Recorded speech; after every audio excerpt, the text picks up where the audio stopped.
A box cutter. He dropped it as the strength drained out of him. It's in the next door toilet, he said, pushing open the door to the adjacent cubicle. How did he get it through security?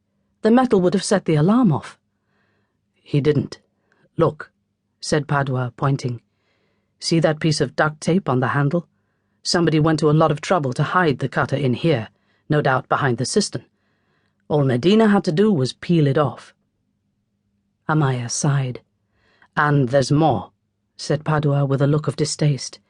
This was sticking out of his pocket, he said, holding up a white envelope in his gloved hand.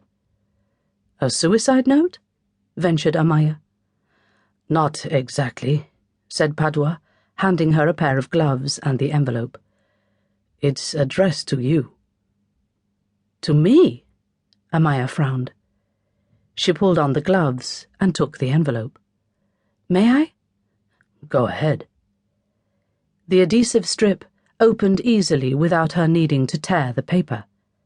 Inside was a card. In the middle of it, a single word was printed, Tarttalo. Amaia felt a sharp twinge in her belly and held her breath to disguise the pain. She turned the card over to make sure nothing was written on the back before returning it to Padua. What does it mean? I was hoping you'd tell me.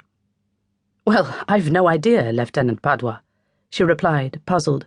It doesn't make much sense to me. A Tarttalo is a mythological creature, isn't it? Yes, as far as I know, it's a kind of cyclops. It exists in both Greco-Roman and Basque mythology. What are you getting at? You worked on the Baztan case. The Baztan was also a mythological creature, and now Johanna Marquez's confessed murderer, who tried to copy one of the Baztan crimes to conceal his own, kills himself and leaves a note that says Tarttalo. You must admit it's curious, to say the least. You're right, Amaia sighed. It's strange. However, at the time we proved beyond doubt that Jason Medina raped and murdered his stepdaughter, then made a clumsy attempt to pass it off as one of the Baztan crimes. Not only that, he made a full confession. Are you suggesting he wasn't the murderer? I don't doubt it for a minute, said Padua, glancing at the corpse. But there's the question of the severed arm, and the girl's bones turning up in the Arizahar cave. And now this. I was hoping you might... I've no idea what this means, or why he addressed it to me. Padua gave a sigh, his eyes fixed on her. Of course not, Inspector. Amaia headed for the rear exit, anxious not to bump into Johanna's mother. What could she say to the woman? That it was all over, or that her husband, like the rat he was, had escaped to the next world? She flashed her ID at the security guards. It came as a relief to be free at last of the atmosphere inside.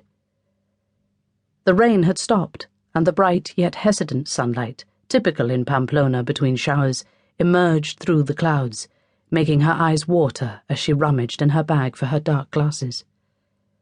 As ever, when it was raining, finding a taxi to take her to the courthouse during the morning rush hour had been almost impossible. But now several of them sat idling at the rank, while the city's inhabitants chose to walk. She hesitated for a moment beside the first car. No, she wasn't quite ready to go home.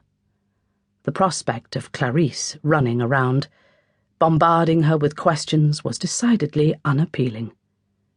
Since her in-laws had arrived a fortnight earlier, Amaia's idea of home had been seriously challenged. She gazed towards the enticing windows of the cafes across from the courthouse and at the other end of the Calle San Roque, where she could see the trees in Media Luna Park. Working out that it was roughly 1.5 kilometers to her house, she set off on foot. She could always hail a taxi if she felt tired. Leaving behind the roar of traffic as she entered the park gave her an instant sense of relief. The fresh scent of wet grass replaced the exhaust fumes, and Amaia instinctively slackened her pace as she crossed one of the stone paths that cut through the perfect greenness. She took deep breaths, exhaling with deliberate slowness. What